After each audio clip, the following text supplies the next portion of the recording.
In order to have a negotiation, you have to have conversations. And I think it's apparent, abundantly clear, that there has been a great divide between the players and our commissioner or the league office in order to have productive conversations. And now Nafisa's statement that she made in her exit interview is accountability. WNBA players never want to throw out all the smoke. They don't. They only do it when necessary. They're always strategic. They're always calculated. You talk about the t-shirt they wore at All-Star. That was a collective decision. These are members of the executive committee of the WNBA making these statements. And obviously, they understand the magnitude of the moment. Okay, you're not going to believe what just went down. Imagine this scene. Adam Silver, the commissioner himself, just slams his hand down on a table so hard it cracks. He's staring right at Cathy Engelbert and says, with pure ice in his voice, "You crossed the line." This is all about 4 players, a whole mess of secret orders, and some really scary threats. Silver made it clear this whole thing ends right now. And in that one moment, everything we thought we knew about the WNBA world just completely fell apart. Now, before we get into all the details, you have to stay with me because this story is wilder than anything the league has ever seen. In this crazy, made-up version of the WNBA, things were already super tense. You could feel it in the air. Players were walking on eggshells, the fans were absolutely livid, and the sponsors were starting to ask some really tough questions. But nobody, I mean absolutely nobody, saw the bombshell that was about to hit. Rumors started flying that 4 of the league's most exciting young stars had been cut, just like that. There was no announcement, no press conference, not a single word of explanation. The league office just went dark, and that's when the whispers started spreading like a fire. This wasn't just some regular roster change. Someone had to have ordered this. Someone way up at the top. The whole league just froze. Then reports start coming out claiming that in this fictional world, Cathy was getting really angry about how independent the players were becoming. She didn't like the shifts in popularity or how tight the teams were in the locker rooms. So the story goes, she gave a special internal agent a messed up mission: pressure these players, scare them into line, and get them out of the league as quietly as you can. But we all know secrets like that don't stay secret for very long. And at the end of the day, she's worried about her. And all of her statements, it's all like, well, I got us here and I should. And Cathy, no one cares. Literally, no one cares. Like how you're sitting right there, that's how we feel every time she speaks. Every time she speaks, us as players, that's how we feel. And, you know, I think what people need to understand, you know, we need great leadership in this time across all levels. This is a moment we have to capitalize on. So that's honestly what I would say. I think there's, you know, Fee said it all with what she said. And, you know, I think the points she made were very... And that's when the entire situation just exploded. One of the players, taking a huge chance, leaks a voice note that proves everything. Then another player follows her lead and leaks a whole email chain that is just shocking. And then a third player goes live on social media with tears just pouring down her face and says, "We weren't cut, we were targeted." With just those few words, the whole game changed. So Adam Silver comes into this fictional story not like a commissioner, but like an absolute force of nature. He apparently canceled all his big meetings and just walked straight into the league headquarters without any warning. People who saw him that day said his face was just a mask of pure, unbelievable shock. He's reading the reports, he's listening to the leaked voice notes, he's watching the heartbreaking live streams from these young players. And finally, he says 7 words that just broke the internet. If this is true, Cathy has sabotaged the league. What happens next is like something out of a movie. Adam Silver storms into the main conference room. Cathy's in there, trying her best to look calm and in control. But you can feel the tension in the air. Adam just slams this thick folder down on the table, and the sound just echoes everywhere. 4 players, he says, and his voice is dangerously quiet. Internal pressure, targeting our rising stars. What on earth were you thinking? And then Cathy, in this fictional account, hits him back with a truly chilling line. She says, "I did what I had to. They were becoming bigger than the league." Yesterday on First Take, you called for Cathy Engelbert's resignation from her role as WNBA commissioner. When you hear Caitlin Clark there, how does that strike you? Doesn't strike me at all. Same reaction.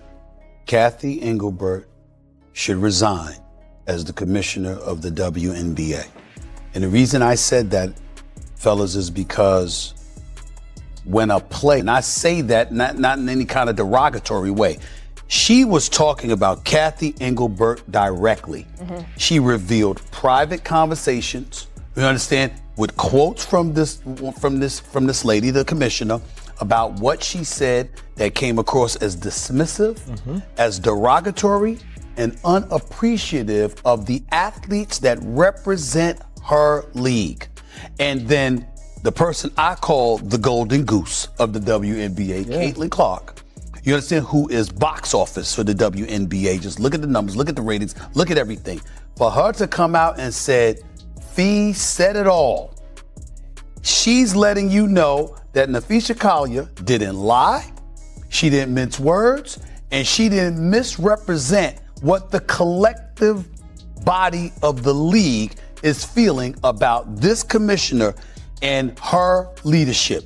You cannot, and then the biggest point, guys, that I made yesterday, and this is the number one reason I called for Cathy Engelbert to resign. I don't care who it is.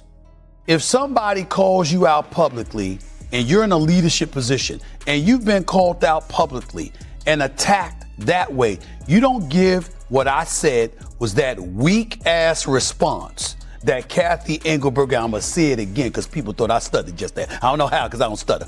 Weak ass comment. I'm gonna say it one more time. Weak ass come back. That's what she did. When you were attacked like that, what you did was provide fodder to the belief that Adam's jaw practically hits the floor. You could see the rage and the disappointment fighting for control on his face. He just looks at her and says, "The players are the league." After that, this heavy, thick silence just fills the entire room. You could cut it with a knife. After what felt like forever, Adam Silver stands up to his full height and he delivers the final verdict. Cathy, you're suspended. Effective immediately. You could hear gasps all through the building as the news started to spread. Security guards stepped forward, making it clear this was really happening. Phones immediately popped out and people started recording, turning what was a private showdown into a viral earthquake that just rocked the entire sports world. Outside the headquarters, fans started to show up.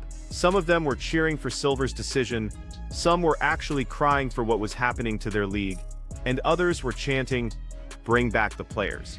The investigation then kicks into high gear, and what they find is just unbelievable. It turns out, again in this totally made-up universe, that Cathy had been trying to grab total call over the league's future. By pushing out players she thought were too powerful or too popular with the fans, she thought she could consolidate all the power for herself.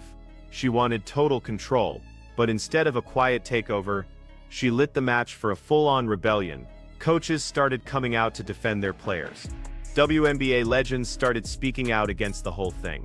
Even referees began sending anonymous messages, all of them saying the same thing: this has gone way too far. This wasn't just a single mistake, it was a disaster. Inside the locker rooms, the emotional damage was just awful. One player completely broke down, saying, "We gave everything to this sport, and they treated us like we were the enemy."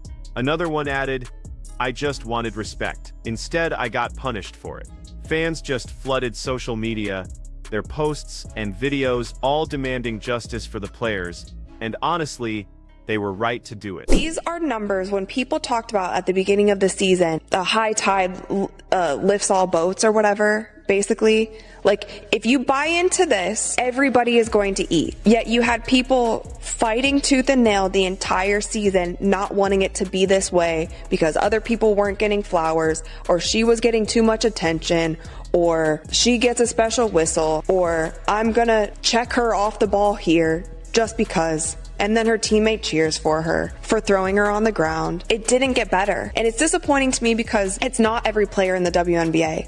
And I'm sure that there are many players who are happy to have her in the league. And it's like, if it was my league and somebody was coming in and bringing millions of people, like, I would be excited about that, because you know what? That's a chance for me to impress millions of people who weren't watching before.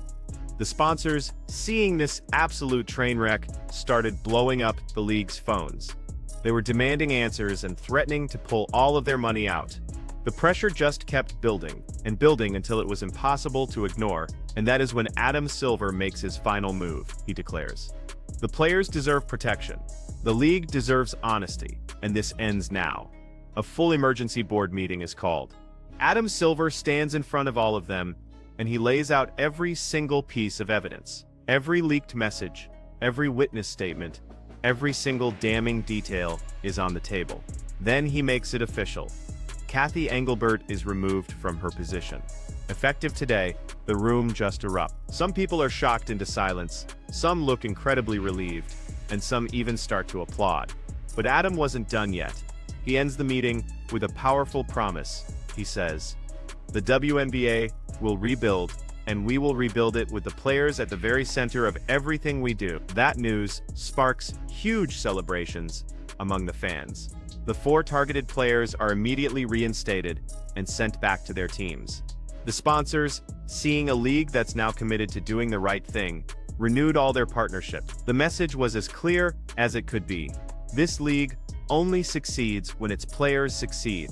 Adam Silver stands at a podium for one final press conference and says, "This is a new era. There will be no fear, no threats, no targeting. There will be only basketball." The camera then slowly fades to black. The story is over, and the WNBA, in this dramatic story, is changed forever, and for the better.